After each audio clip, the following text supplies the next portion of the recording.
Hey guys, what's up? It's Duncan here, KH Fan. Bringing my first review in like 2 weeks or so, and I will be reviewing the new Fear Factory album entitled The Industrialist, released on Candlelight Records. Now, if you're not too familiar with Fear Factory, they are an industrial metal band that formed in the early 90s. Gone through some lineup changes throughout its history. Most notably in the mid-90s when they lost Dino. He left the band. Switched Christian to bass, and they got a new bass player. I don't even know who the bass player was at the time. And Raymond Herrera on drums, who's been with the band ever since they formed. They released a bunch of good albums, including like Digimortal and Demanufacture. Those albums were definitely some of their best work, including their first album. And then in 2000, with the lineup they had for the longest time, 2009 they picked Dino back. Dino Cazares back. He came back into the band, which kind of shocked me a little bit because I remember seeing an interview with him saying he would never join Fear Factory again. But hence he's back still. He's now back. And then some other members left. I think Christian and Raymond actually left the band. I don't know if they got kicked out or not. I don't know the entire story behind that. But they recruited some good, some other replacements. Like I don't know his name, but he used to play for Strapping Young Lad. He now plays for 3 Inches of Blood.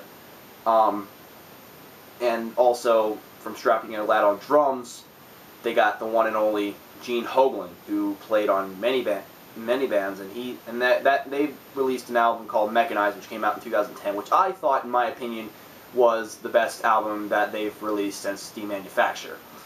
And now things have changed since that lineup. Bass player joined 3 Inches of Blood, obviously. Gene Hoglan was busy with other stuff, filling in with Testament, and Fear Factory was going to make a new record. So around that time, earlier this year, they recruited Matt DeVries, formerly of Chimera, who was the guitar player, but now he's their bass player. And they didn't have a drummer at the time, so when they recorded this album, they basically used programmed drums, from my understanding. So when you hear it, it kind of sounds like electronic drums, I guess. But then again, it kind of blends in with the mix a lot, really well. What I have to say about this album, it's definitely when it starts off with the Industrialist, it starts off pretty quiet, and then like you hear the double bass pattern coming in, and and then guitars kick in, and then the actual song starts taking place, and then you're basically in for an ass kicking. From then, it keeps going, and then the only gripe I really have about this record that could have been done is that I don't think the last two tracks on the album were even necessary. Like the songs Religion is Flawed, etc. I don't even know the actual song title. Well, hold on. Because Religion is flawed because man is flawed. Sorry about that. And then Human Augmentation, which is basically a 9-minute outro to the album, which is just basically all machine noises, and I'm just like, the hell am I listening to? But all in all, this album's actually not that bad. But those are the only really big gripes that I had, because if those songs were not on the album, I would have to say that the album would be a lot better, and they could have had a couple more songs in there that would actually fit. But apparently, according to Burton C. Bell, it's like he has like a little story behind this entire album, really. But yeah, the drums, obviously they sound a bit clicky on the bass drums, but it blends in well to the mix. It does sound like Gene Hoglan played on this record a lot.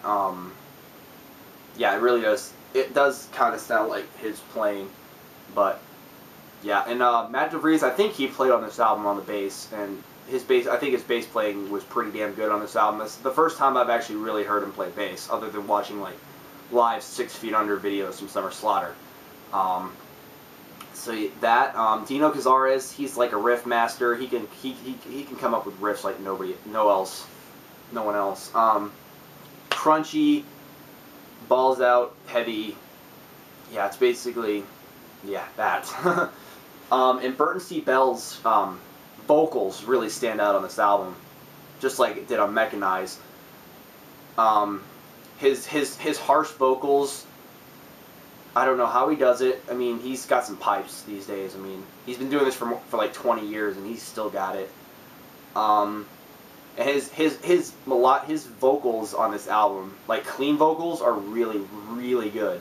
I won't lie about that. Like, that's like when I first, so I wasn't really into Fear Factory up until Mechanize, and when I heard the clean vocals on like Fear Campaign, I was just like blown away. I was like, wow, that's basically why I fell in love with Fear Factory to begin with.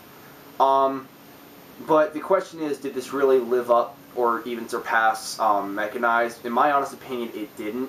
I think Mechanize was a much better record, in my humble opinion. But this album is not a bad album at all. It's just the last 2 songs in the album just really didn't do it for me. I mean, it would have I will give this album a strong 7.5 out of 10. If the last 2 songs weren't on the album, I'd probably give it a higher score. But yeah, that's basically what I think of the album. If you guys are fans of Fear Factory, I suggest you go pick this up, because this is a really fucking awesome album. And these guys just, this past week, they debuted at number 38 in the top 200 billboards in the US. So congrats to Fear Factory. They're legends, so they pretty much deserve it. So yeah, that's my album review. I have some other ones in the works still. So stay tuned for that, and as always, I'll see you guys later. Keep it metal.